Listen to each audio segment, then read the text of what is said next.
سب پر توجہ کریں گے تو آپ کو پتہ چل جائے گا کہ کون کون سی چیز شرک ہے اور کون سی نہیں۔ مثال کے طور پر نبی کو دور سے پکارنا، ہم کہتے ہیں یا رسول اللہ۔ ہمارا، میں یہاں پہ ایک جنرل بات عرض کر دیتا ہوں، عموماً جو کم علم قسم کے حضرات ہوتے ہیں یا جنہوں نے اپنا مطلب مذہب کو ڈیپلی نہیں دیکھا ہوتا، نہیں جانا ہوتا، سنی سنائی باتیں ان کے ذہن میں ہوتی ہیں، ان کے ذہن میں تصور یہ ہوتا ہے کہ جب کبھی کوئی ایسی محفل ہوگی، نعتیہ محفل یا ذکر کی محفل، میلاد کی محفل، تو ہمارے نبی اس محفل میں ضرور تشریف لاتے ہیں۔ یا ایک کانسیپٹ ہوتا ہے کہ ہم کہتے ہیں یا رسول اللہ، اس کا مطلب ہے کہ ہمارے نبی ہر جگہ موجود ہیں، یہاں بھی ہیں، یہاں بھی ہیں، یہاں بھی ہیں، تو ہم نبی قریب سے پکارتے ہیں یا رسول اللہ۔ یہ ہمارا خیال نہیں۔ پہلی بات یہ کہ یہ مسلمانوں کا عقیدہ نہیں ہے کہ جب بھی کوئی محفل ہوگی ہمارے نبی ضرور اس میں تشریف لاتے ہیں، یہ ہمارا عقیدہ نہیں۔ ہمارا یہ عقیدہ ضرور ہے کہ اگر ہمارے نبی تشریف لانا چاہیں تو اللہ کی عطا سے تشریف لا سکتے ہیں۔ اس میں فرق ہے، لاتے ہیں اور لا سکتے ہیں، اس میں فرق ہے۔ لاتے ہیں کا مطلب کہ لازم لاتے ہیں، لا سکتے ہیں کا مطلب کہ لازم نہیں ہے کہ آئیں، لیکن آنا چاہیں تو اللہ کی عطا سے تشریف لا سکتے ہیں، یہ فرق ملحوظ رہے۔ اسی طریقے سے یہ کہنا کہ ہمارے نبی ہر جگہ موجود ہیں اور جسمانی لحاظ سے تسلیم کرنا کہ ہمارے نبی ہر جگہ حاضر و ناظر ہیں، اس کا مطلب یہ سمجھنا کہ ہر جگہ موجود ہیں، یہاں بھی ہیں، یہاں بھی، یہاں بھی ہیں، یہ مسلمانوں کا عقیدہ نہیں۔ ہمارا عقیدہ یہ ہے، مسلمانوں کا عقیدہ یہ ہوتا ہے کہ ہمارے نبی کریم صلی اللہ علیہ وسلم مدینہ منورہ میں اپنی قبر انور میں اسی طریقے سے حیات ہیں جیسے 8 سے 1500 سال پہلے دنیا میں تشریف فرما تھے۔ اور اس پر دلیل ابن ماجہ جو سیاہ ستہ میں سے ہے، اس کی دلیل ہے کہ صحابہ کرام علیہم رضوان نے پوچھا کہ یا رسول اللہ صلی اللہ علیہ وسلم، جب آپ دنیا سے پردہ فرما جائیں گے تو ہمارا درود پاک آپ کی بارگاہ میں کس طرح پیش کیا جائے گا؟ یعنی ابھی تو پیش کیا جاتا ہے، پھر تو آپ وصال فرما جائیں گے۔ تو نبی کریم صلی اللہ علیہ وسلم کے الفاظ کریمہ کا مفہوم یہ ہے، آپ نے ارشاد فرمایا کہ اللہ تبارک و تعالی نے زمین پر انبیاء علیہم السلام کے اجسام کا کھانا حرام فرما دیا ہے، تمام نبی زندہ ہیں، اللہ تعالیٰ انہیں قبر میں رزق عطا فرماتا ہے۔ تو ہمارے نبی کریم ہیں مدینہ منورہ میں، ہم یہاں سے کہتے ہیں یا رسول اللہ، اور ہمارا مسلمانوں کا نظریہ یہ ہوتا ہے کہ اللہ کی عطا سے اللہ کے نبی جیسے قریب کی آواز سن لیتے ہیں ایسے دور کی آواز بھی سن لیتے ہیں۔ تو اب یہ مطلب جو مسلمانوں کا ایک نظریہ ہے کہ ہمارے نبی مدینہ منورہ میں ہماری آواز کو سن لیتے ہیں، کیا یہ نظریہ رکھنا شرک تو نہیں؟ ہم غور کرتے ہیں۔ تو پہلی بات یہ کہ بھئی اعتراض یہ ہوتا ہے، دیکھیں اللہ تعالیٰ دور کی آواز سن سکتا ہے، دور و نزدیک کی، نبی قریب کی آواز تو سن سکتا ہے، دور کی آواز اگر آپ نے سننا تسلیم کر لیا تو یہ تو شرک ہو جائے گا۔ تو اس کا دو طرح ہی جواب دیا جاتا ہے۔ ایک جواب تو یہ ہے کہ اللہ تبارک و تعالی دور کی آواز سنتا ہی نہیں ہے۔ وہ کیسے؟ وہ اس لیے کہ اللہ تعالی کو پہلے آپ یہ ثابت کریں کہ وہ کسی شے سے دور ہے، بتائیں وہ چیز لے کر آئیں جس سے اللہ تعالیٰ دور ہو۔ تو اللہ تعالیٰ تو کسی مخلوق سے دور ہے ہی نہیں، وہ تو ہماری شاہرگ سے زیادہ قریب ہے۔ تو اللہ تعالیٰ تو فقط قریب کی آواز سنتا ہے، دور کی آواز سننا فقط نبی کا خاصہ ہو سکتا ہے۔ جو یہ کہے کہ اللہ تعالیٰ دور کی آواز سنتا ہے، پہلے وہ یہ ثابت کرے کہ اللہ دور ہے، اور یہ ثابت نہیں کر سکتا۔ ہاں شاید جس کا رب دور ہوگا وہ پکارتا ہوگا، ہمارا رب تو بہت نزدیک ہے، وہ تو شاہرگ سے زیادہ قریب ہے۔ ہاں ہمارے نبی جسمانی لحاظ سے ہم سے دور ہیں، روحانی اعتبار سے ہمارے قلب میں ہیں، جسمانی اعتبار سے دور ہیں، تو نبی کو دور سے پکارا جائے گا، اللہ تعالیٰ کو نہیں۔ ایک جواب تو یہ ہے۔ اور دوسرا برسبیل تسلیم، چلے ہم تسلیم کر لیتے ہیں کہ جو ہم جس کو دور کی آواز کہہ رہے ہیں وہ اللہ تعالیٰ سن لیتا ہے، مان لیں۔ تو پھر اب یہی بات کہ اب ہم یہ دیکھیں گے کہ نبی کریم کا دور سے سننا یہ بھی ایک صفت ہے، اللہ تعالیٰ کا دور سے سننا یہ بھی ایک صفت ہے، ان میں کوئی فرق بھی ہے کہ نہیں ہے؟ تو وہی تین فرقوں سے شرک جڑ سے اکھڑ جائے گا کہ اللہ تبارک و تعالیٰ کا دور سے سننا ذاتی، نبی کا عطائی، اللہ کا لا محدود، نبی کا محدود، اللہ کا غیر فانی، نبی کا فنا پذیر ہو سکتا ہے۔ تو اب آپ یہ بتائیے کہ پھر یہ شرک کیسے رہا؟ اچھا میلاد مصطفیٰ منائی 12ویں شریف، کیا یہ شرک ہے کہ نہیں؟ تو اب آپ خود غور کریں کہ میلاد پاک میں تو شرک کا شائبہ ہو ہی نہیں سکتا۔ شرک تو اس صورت میں ہو جب اللہ کے لیے بھی پہلے میلاد مان لیں۔ اللہ کی میلاد ہو سکتی ہے؟ میلاد تو اس کی ہے جو پہلے نہیں تھا پھر وجود میں آیا۔ ہمارے نبی پہلے کائنات میں نہیں تھے، ازلی ذات فقط اللہ تعالیٰ کی ہے، پھر اللہ نے اپنے حبیب کریم صلی اللہ علیہ وسلم کو پیدا فرمایا، تو میلاد تو اسی کی منائی جائے گی جو پیدا ہوا. تو اگر معاذ اللہ اللہ تعالیٰ بھی پیدا ہوتا اور پھر ہم نبی کا میلاد مناتے تو کہیں جا کے شرک ایک شائبہ ہو سکتا تھا کہ دیکھو جی اللہ بھی پیدا ہوا، نبی بھی پیدا ہوئے، تو اللہ کا میلاد بھی منا رہے اور نبی کا میلاد تو شرکت ہو گئی. حالانکہ یہاں معاملہ یہ ہے کہ نبی پیدا ہوتا ہے، رب تو پیدا فرمانے والا ہے، تو شرک کا شائبہ ہی نہیں ہے. ابھی اتنی مطلب یہ کہ ایک غلط تاثر ہمارے ذہن کے اندر قائم ہو گیا ہے کہ بلا سوچے سمجھے ہم بات کرتے ہیں اور مسلمان کو کافر و مشرک کہہ دیتے. مسلم شریف کی حدیث پاک ہے، نبی کریم صلی اللہ علیہ وسلم نے ارشاد فرمایا کہ جو کسی مسلمان کو کافر کہے، اگر وہ کافر نہیں تو کفر کہنے والے پر لوٹ آتا ہے، وہ کافر ہو جائے. یہ صراحتاً حدیث پاک کے الفاظ. لہذا مسلمان اگر ایک کام شرکیہ نہیں کر رہے تو اس کو شرک کیسے کہہ سکتے ہیں؟ آپ مزار پر گئے، جی یہ شرک ہے، تو کیا اللہ کے مزار پہ بھی کوئی جاتا ہے معاذ اللہ؟ اگر مزار پر جانا ہی فقط شرک ہوتا تو پہلے ایک اللہ کا مزار مانے، اس پہ پہلے حاضری مان لیجیے اور اس کے بعد پھر دوسرے مزار پہ کوئی جائے تو بولیں گے بھئی یہ شرکت ہو گئی. تو اللہ کا تو معاذ اللہ کوئی مزار ہے ہی نہیں، تو پھر شرکت کیسی؟ اچھا اگر یوں کہیں کہ نہیں وہاں پہ جا کے طلب ہوتی ہے، استمداد ہے، مدد طلب کی جاتی ہے، تو وہ میں نے آپ کو ابھی بتایا کہ اللہ سے اگر مدد مانگی جاتی ہے تو ذاتی طور پہ سمجھ کے کہ اللہ کی صفت امداد ذاتی ہے. اگر ولی مدد کرے گا تو عطائی، اللہ کا لا محدود ان کی محدود، اللہ تعالیٰ کا غیر فانی ان کا فانی، فرق موجود. تو شرک کیسے ہو سکتا ہے؟ ہاں یہ جو مسئلہ ہے کہ مزار پر جا کر قبر کو سجدہ کرنا، یہ محل نظر ہے. لیکن اس میں بھی مسئلہ یہ ہوتا ہے کہ بعض اوقات جیسے ہی کسی کو جھکا ہوا دیکھا اب وہ چاہے چوکھٹ ہی چوم رہا ہو، بولتے ہیں مشرک ہو گیا کیونکہ سجدہ کر رہا ہے. تو خالی چوکھٹ چومنے والے کو کہ جھکا ہوا سر دیکھا تو فوراً ہم اس پہ شرک کا فتویٰ نہیں لگا سکتے، ورنہ تو موٹر مکینک جیسی انجن کے سامنے جھکے گا آپ بولیں گے جو سجدہ کر دیا کافر ہو گیا. ارے بھائی وہ کیسے کافر ہو گیا؟ وہ تو گاڑی کو دیکھنے کے لیے جھکا ہے. تو خالی جھکنا تو یہ سجدے کی تعریف میں داخل نہیں ہے نا، نیت بھی تو درکار ہے. تو اس لیے اب یہ مطلب دم شرک کا فتویٰ جاری کرنا یہ غیر مناسب ہے. ہاں اگر کوئی واقعی سجدہ کر رہا ہو تو اب بھی فوراً کافر و مشرک نہیں کہہ سکتے. اس میں تفصیل ہے. سجدے دو طرح کے ہوتے ہیں، ایک سجدہ تعظیمی اور ایک سجدہ عبادت. سجدہ تعظیمی کا مطلب ہوتا ہے کسی کو عظیم سمجھ کر، قابل تعظیم سمجھ کر اسے سجدہ کرنا. جیسے یوسف علیہ السلام کو ان کے بھائیوں نے سجدہ کیا تھا، قرآن سے ثابت. وہ سجدہ تعظیمی اس شریعت میں جائز تھا. تو اگر کسی کو قابل تعظیم سمجھ کے اس کے سامنے جھکے تو یہ سجدہ تعظیمی کہلاتا ہے. اس کا شرعاً حکم یہ ہوتا ہے کہ اس طرح سجدہ کرنے والا گناہگار ہے، گناہ کبیرہ کا مرتکب ہے، حرام فعل کا مرتکب ہے، لیکن کافر نہیں ہوتا. اور ایک ہوتا ہے کسی کو عبادت کے لائق سمجھ کر سجدہ کرنا، اسے سجدہ عبادت کہتے ہیں. جیسے ہم اللہ تعالیٰ کی بارگاہ میں سجدہ ریز ہوتے ہیں، اسے لائق عبادت سمجھتے ہیں اور پھر اس کے سامنے جھکتے ہیں، اس کو سجدہ عبادت کہتے ہیں. یہ اگر غیر اللہ کے سامنے کیا تو انسان کافر و مشرک ہو جائے گا. اب مسئلہ یہ ہوا کہ اگر ایک شخص قبر کو سجدہ کر رہا ہے، صاحب مزار کو سجدہ کر رہا ہے، ہم نے دیکھا واقعی سجدہ کر رہا ہے، تو اب یہاں پر پہلے تو یہ تعیین کرنی ہوگی کہ یہ سجدہ تعظیمی کر رہا ہے یا سجدہ عبادت. اس کے بعد ہی حکم لگا سکتے ہیں نا. اگر سجدہ تعظیمی کر رہا ہے تو کافر و مشرک نہیں، گناہگار. اور اگر سجدہ عبادت کر رہا ہے تو یہ کافر و مشرک ہے.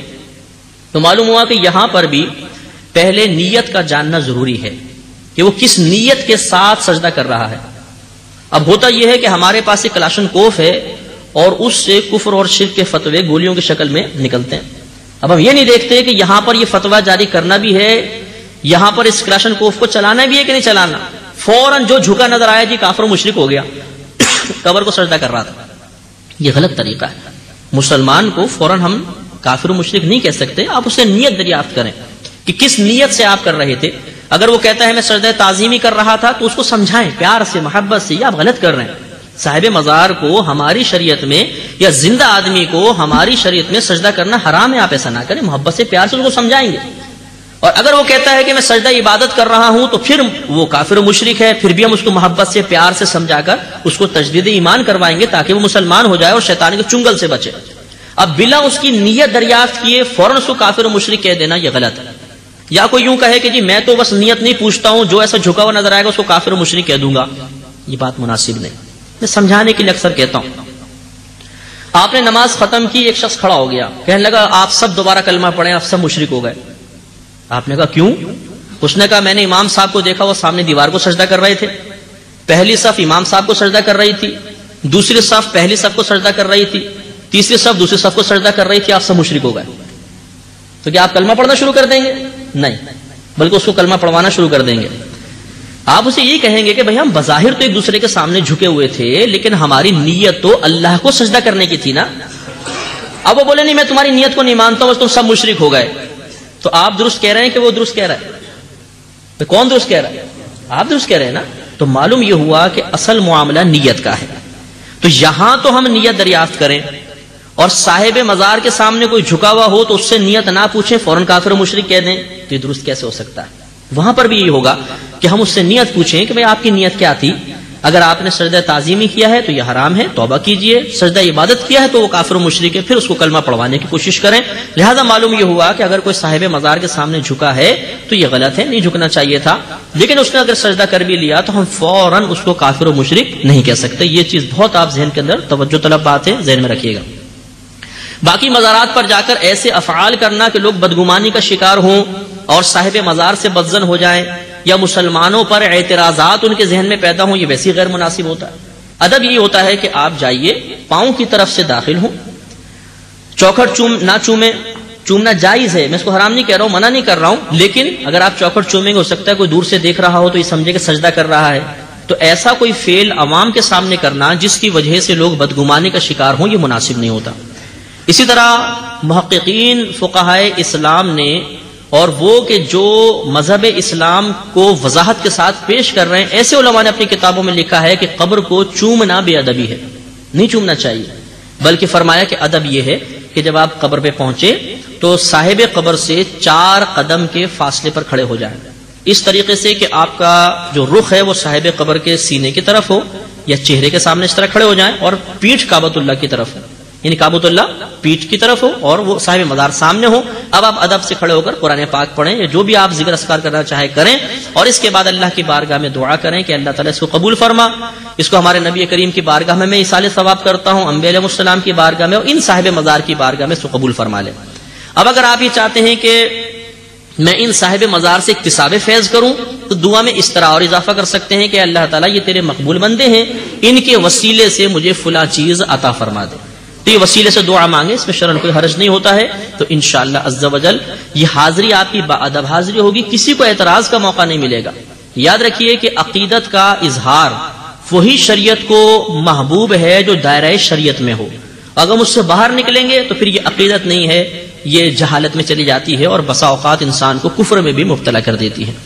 تو بہرحال آپ کی خدمت میں یہ چند میں نے معمولات عرض کیے، اسی پر آپ ہر جو مسلمانوں میں رسومات جاری ہیں ان کو آپ ان پر یہ اپلائی کر کے دیکھیں، انشاءاللہ آپ کو پتہ چل جائے گا کس کام میں شرک ہے اور کس کام میں شرک نہیں ہے. تو اللہ تعالیٰ نے قرآن پاک میں اس آیت میں واضح طور پہ فرمایا اللہ لا الہ الا ہو، کہ اللہ ہی عبادت کے لائق ہے اور کوئی عبادت کے لائق نہیں. اس سے شرک کی بھی نفی فرمائی اور اللہ تعالیٰ نے اپنی وحدانیت کو ثابت کر دیا.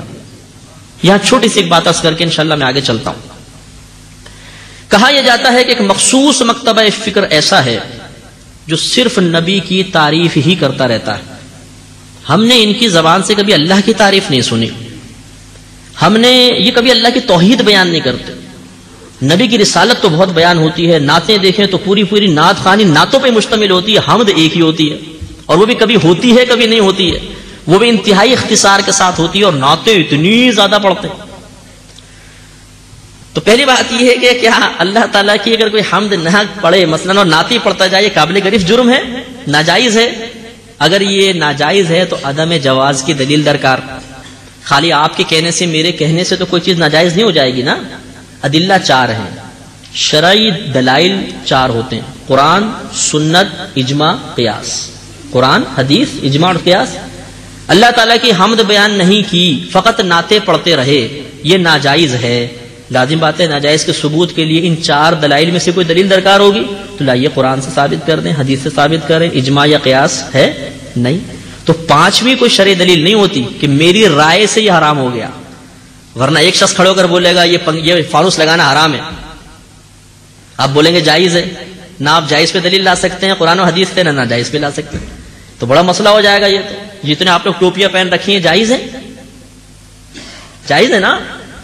بھائی ناجائز تو نہیں، جائز ہے نا. اچھا اس پہ دلیل لائیے قرآن حدیث سے. اب کوئی بولے ناجائز ہے، وہ لا کر بتائے. تو مسئلہ یہ ہوتا ہے کہ عدم جواز کے لیے قرآن سنت اجماع قیاس سے کوئی دلیل لا کر بتائے نہیں لا سکتا. باقی یہ ضرور ہے کہ اللہ کی وحدانیت بھی بیان کرنی چاہیے، حمد بھی بیان ہونی چاہیے، رسالت بھی بیان ہونی چاہیے. اب دیکھیں میں نے تو حمد سے ہی بیان شروع کیا ہے.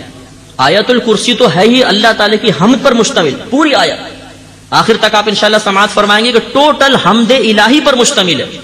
لہذا یہ بات غیر مناسب ہے. ہاں یہ ضرور ہوتا ہے کہ ہمارے جو خطباء ہیں مسلمانوں کے، وہ عموماً ایسا ہی کرتے ہیں کہ وہ رسالت کو بہت زیادہ بیان کرتے ہیں، وحدانیت کو بالکل بیان نہیں کرتے. کرنا چاہیے. ایک ہمارے خطیب صاحب ہیں ہمارے کراچی میں، ان کی کمیٹی نے کہا کہ مولانا کبھی آپ اللہ تعالیٰ کی وحدانیت بھی بیان کرا کریں. یہ کوئی منع تو نہیں؟ کہیں گے نہیں منع نہیں ہے، جائز ہے. تو کہا جی ذرا آپ بیان کیجئے. کہا اچھا. اب وہ توحید الہی پر کتاب ڈھونڈنے نکلے، اور اپنے جو مکتب فکر سے ان کا تعلق تھا اس میں کہ میں ان کی کوئی عالم کی کتاب مل جائے. کہتے ہیں مجھے ایک بھی کتاب نہیں ملی. اور حقیقت ہے کہ مطلب اہل سنت والجماعت میں بہت کم ہوتا ہے کہ اللہ تعالیٰ کی وحدانیت بیان ہوتی ہے. ہونی چاہیے، اللہ کی حمد بیان کریں. لیکن ہمارے ہاں رسالت پر زور کیوں ہوتا ہے؟ اس لیے کہ یہ سنت الہیہ ہے.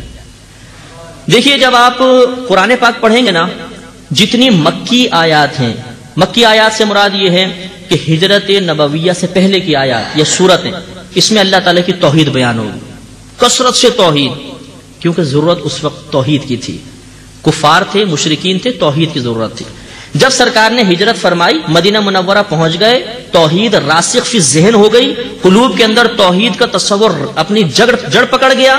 ٹرینڈ تبدیل ہوا، پیٹرن بدل گیا. پھر احکام پر آ گئے ہمارے نبی کریم. اس کے بعد جتنی آیات دیکھیں گے وہ سب کے سب احکام پر مشتمل ہے، نبی کریم کی ثنا پر مشتمل ہیں. وہ تمام کی تمام ہمارے نبی کریم کے فضائل اور اوصاف کو بیان کر رہی ہیں. تو معلوم یہ ہوا کہ جب کفار و مشرکین تھے تو اللہ نے توحید کا خوب بیان کیا، اور جب مسلمانوں کی تعداد بڑھنا شروع ہوئی، توحید کا بیان مکمل ہو گیا، تو اللہ تعالیٰ نے پھر خود یہ سنت الہیہ ہے کہ احکام اور فضائل رسول پر مطلب اس کی زیادتی فرمائی. وہ کب کا معاملہ ہے؟ نبی کریم صلی اللہ علیہ وسلم کے زمانے کا معاملہ، کہ اس زمانے میں ایک وقت تک توحید کا بیان ہوا اور اس کے بعد رسالت کا بیان شروع ہو گیا. کیونکہ توحید جڑ پکڑ چکی تھی. تو آج 1500 سال بعد توحید کا عالم کیا ہے؟ اس وقت کم مسلمان تھے، آج بہت زیادہ ہیں. اس وقت تو توحید کی ضرورت بہت شدید تھی کہ کفار و مشرکین تھے. آج ہمارے مسلمانوں کی کثیر تعداد ہے. تو جب اس وقت اللہ نے اپنی سنت کو بدل لیا کہ توحید سے رسالت کی طرف، تو آج تو بدرجہ اولا ایسا ہونا چاہیے. تو بہرحال یہ ایک معقول بات ضرور ہے، عقل میں آنے والی ہے، لیکن اللہ کی توحید بھی بیان کرے، حمد بھی بیان کرے. بسا اوقات ہم ضد میں آ جاتے ہیں، نہیں جی ہم تو صرف رسالتیں بیان کریں گے. ارے بھائی رسالت ضرور بیان کریں، کون منع کر رہا ہے؟ لیکن کیا توحید بیان کرنا معاذ اللہ کوئی کفر ہے، کوئی شرک ہے، کوئی ناجائز ہے؟ نہیں. خوب توحید بیان کریں، اللہ تعالیٰ کی حمد بیان کریں، اور ساتھ ساتھ اپنے نبی کریم کی رسالت بھی بیان کریں، تاکہ کوئی آپ پر یہ اعتراض نہ کر سکے جی اللہ تعالیٰ کو چھوڑ بیٹھے ہیں، نبی کا دامن پکڑ لیا. حالانکہ معاذ اللہ جس نے نبی کا دامن پکڑا اسی نے تو اللہ کے دامن کو پکڑا ہے. دامن سے مراد کو اللہ نے قمیض نہیں پہنی ہوئی، محاورتاً جو ہم کہتے ہیں، جس نے نبی کریم صلی اللہ علیہ وسلم کو تھام لیا اسی نے تو اللہ کو تھاما ہے. جو نبی کا دامن چھوڑ دے تو وہ اللہ کے قریب کیسے پہنچ سکتا ہے؟ آدم علیہ الصلوۃ والسلام کو سجدہ کرنے کا حکم دیا، تمام فرشتوں کو پلس شیطان جن تھا نا، سب سجدہ ریز ہو جاؤ. سارے فرشتے سجدے میں چلے گئے، ابلیس کھڑا رہا. اللہ تعالیٰ نے دریافت فرمایا کہ تجھے کس چیز نے سجدہ کرنے سے روکا؟ کہنے لگا کہ اللہ تعالیٰ آدم علیہ السلام کو تو نے مٹی سے بنایا ہے اور مجھے آگ سے پیدا کیا ہے، آگ مٹی سے افضل ہوتی ہے، میں کیوں سجدہ کروں؟ اللہ تعالیٰ نے ارشاد فرمایا ابا واستکبر وکان من الکافرین، کہ اس نے انکار کیا، تکبر کیا اور کفر کرنے والوں میں سے ہو گیا. تو شیطان نے توحید کا انکار تو نہیں کیا تھا، توحید تو ابھی بھی مان رہا تھا.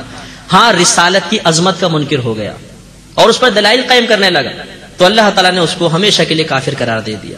معلوم یہ ہوا کہ توحید کا اقرار اسی وقت بارگاہ الہی میں مقبول ہے جب تعظیم رسول کے ساتھ ہوگا. تعظیم رسول سے ہٹ کر توحید کا اقرار اللہ کو پسند نہیں. ورنہ شیطان نے 80,000 برس عبادت کی تھی زمین پر، حدیث میں الفاظ 80,000 برس.